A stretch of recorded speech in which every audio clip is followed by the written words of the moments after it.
27 août 2025, minuit 30. Le public du Central Stadium retient son souffle depuis de longues minutes. Après un match aller où le Celtic n'a pas inscrit le moindre but, le Kairat Almaty emmène le champion d'Écosse dans une séance de pénalty. En jeu, le Graal, une place pour la plus grande des compétitions, la Ligue des Champions. Après 210 minutes, à garder ses cages inviolées, le Kazakhstan a une occasion en or.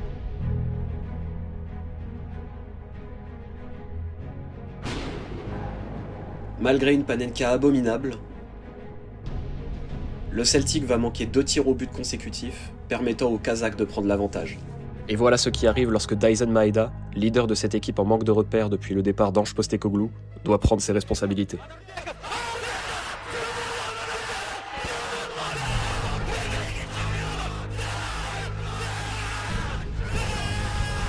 Exceptionnel. Grâce à 3 arrêts déterminants d'Amerbekov, le Kazakhstan, 10 ans jour pour jour après la première, affrontera les plus grands clubs du monde. Les commentateurs locaux sont au bord des larmes, certains interrompent même leur mariage pour ce moment d'histoire.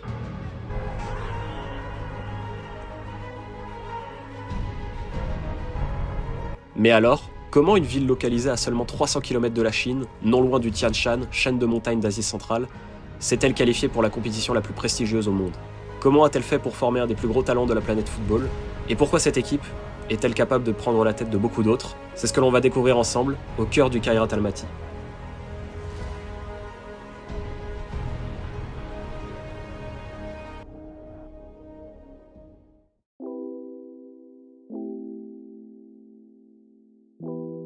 Comme dit dans l'introduction, le Kairat n'est pas la première équipe à avoir atteint les phases de poule de la Ligue des Champions. Lors de la saison 2015-2016, le FK Astana, né de la fusion de 2 clubs, se qualifie en sortant l'Hapoel Nicosie en barrage. S'ensuit une campagne plutôt solide, avec 4 matchs nuls contre Galatasaray, l'Atlético et Benfica, sans jamais perdre à domicile. Effectivement, lorsque son adversaire fait des trajets de plus de 6000 km en milieu de semaine, les matchs sont un peu plus faciles. Un avantage maison qui donnera d'autres tickets en Coupe d'Europe au club de la capitale, mais aussi au Shakhtar Karagandhi ou au Kairat Almaty lors de la toute première Conference League. Sans grand succès. À cela, on peut ajouter au club un barrage d'Europa League contre Bordeaux, sauvé grâce à Kazri et Enzo Crivelli, ainsi qu'une Coupe d'Europe des chemins de fer, compétition qui regroupait des équipes liées aux compagnies de chemins de fer comme le Lokomotiv Moscou ou le Rapid Bucarest. Le Kazakhstan, c'est une terre qui se trouve assez loin de l'Europe traditionnelle, partie intégrante de l'Asie centrale, à côté de tous les pays qui se terminent en stan. Leur arrivée dans l'UEFA, en 2002, se justifie par 10% de leur territoire se trouvant dans le continent européen, ainsi que leur volonté de se mesurer à une plus grande adversité, bien que leur sélection n'ait encore jamais participé à une compétition internationale. Si Astana se trouve non loin de la Russie, en ce qui concerne Almaty, la plus grande ville et pôle culturel du pays se trouve à quelques heures de route du Kirghizistan et du Xinjiang. Ouais. Là, on n'est pas loin d'un rendez-vous en terre inconnue avec Clovis Cornillac. Mais le Kairat n'est pas seulement une équipe profitant de conditions favorables à domicile. Sa montée en puissance, le club le doit à l'arrivée de Kasrosgaz en 2012, filiale locale de Gazprom, spécialisée dans l'extraction et le transport de gaz. À partir de là, le Kairat va faire partie des 4 gros clubs du pays aux côtés d'Astana, d'Aktob et du Tobol.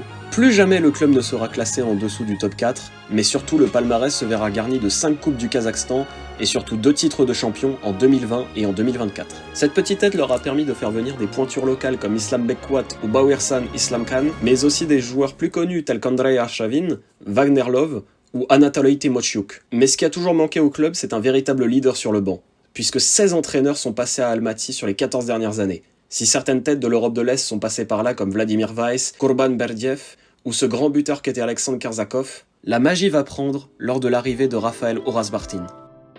Ancien adjoint et entraîneur des jeunes n'ayant pas encore tous ses diplômes, l'enfant d'Alma-Ata connaît l'identité de son club. Au milieu de grandes écuries comme le Dynamo Kiev, l'Ararat Yerevan ou le Dynamo Moscou, le modeste club kazakh, seul à avoir atteint le plus haut niveau du football soviétique, était surnommé à l'époque le Kairat de béton. Une équipe qui ne brillait pas par des talents offensifs à la Oleg Blokhin ou David Kipiani, mais qui se démarquait par un bloc très solide où il était presque impossible d'y mettre un but. Qu'à cela ne tienne, une discipline de fer va envahir les rangs kazakhs, dont le 11 demeure très typique de l'Europe de l'Est. C'est ainsi que le Kairat ira chercher un 4e titre de champion du Kazakhstan, avec seulement 21 buts encaissés en 24 matchs. Et 39 buts marqués.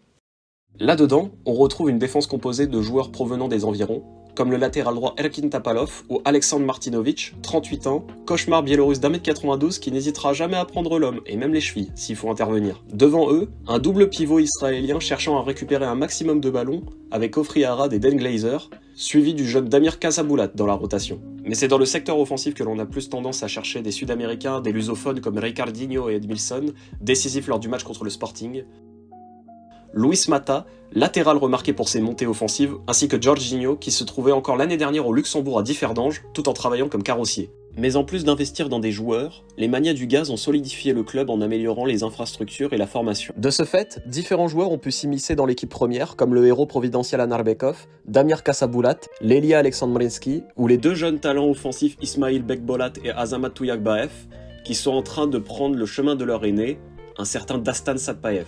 Il n'a que 17 ans, il n'a qu'une trentaine de matchs professionnels dans les pattes, mais il a déjà une maturité exceptionnelle dans son jeu. Meneur de jeu aussi bien capable de se retrouver en pointe, en 9,5 ou même sur le côté gauche, celui né le 12 août 2008 brille aussi bien par une frappe de mule que pour sa capacité à éliminer les défenseurs ou à faire briller les autres, sans problème d'ego. Un combo sorti de nulle part, devenu le Messi de tout un pays, déjà proche de se qualifier au dernier Euro. Le 12 août 2008 quoi. Le même été que The Dark Knight ou la retourne de Zao. Et s'il rejoindra bientôt le pensionnat qu'est Chelsea à ses 18 ans, il reste déterminé à faire briller le club qui lui a tout donné. Écoutez son professeur, Uras Bartin.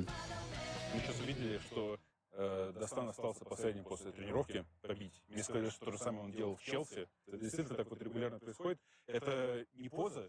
Я это приветствую. Просто бывают такие дни, когда не надо оставаться, не надо бить, но он может спрятаться, а потом, когда мы все уйдем, и продолжим. Ну какой хитрый Достан. Да, то есть он хитрый. То есть если у него даже такое было... Ah bah pour arriver à ce niveau, il n'y a qu'un moyen possible. Il n'y a pas de miracle. Hein. Le miracle, c'est plutôt ce qui arrive lorsqu'un de ces clubs décroche son sésame pour la Ligue des Champions. À cause de son coefficient, le champion du Kazakhstan doit passer 4 tours de qualification, entrant en même temps que Gibraltar ou Saint-Marin.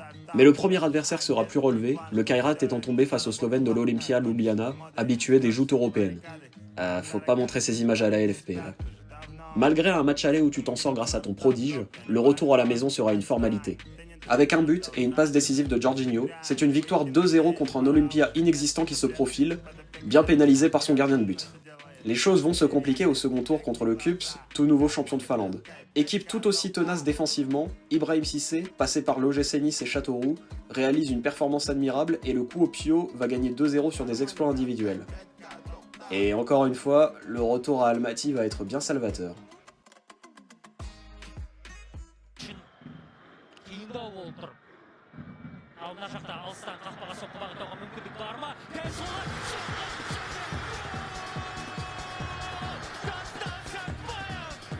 Combinaison, pressing à très haute intensité, le Biélorusse Valeri Gromyko au sommet de son art. Après 45 minutes à 88% de possession, ce sont Jorginho et Satpaev, ce dernier ayant été préservé au match aller, qui vont faire la différence. Victoire nette et sans bavure, 3-0. Il semblerait qu'il y ait du caractère dans cette équipe. La qualification en Conference League est déjà assurée, mais on peut rêver plus grand. Et quoi de mieux que de jouer un ancien petit pousset de la compétition, le Slovan Bratislava, emmené par Vladimir Weiss, père et fils.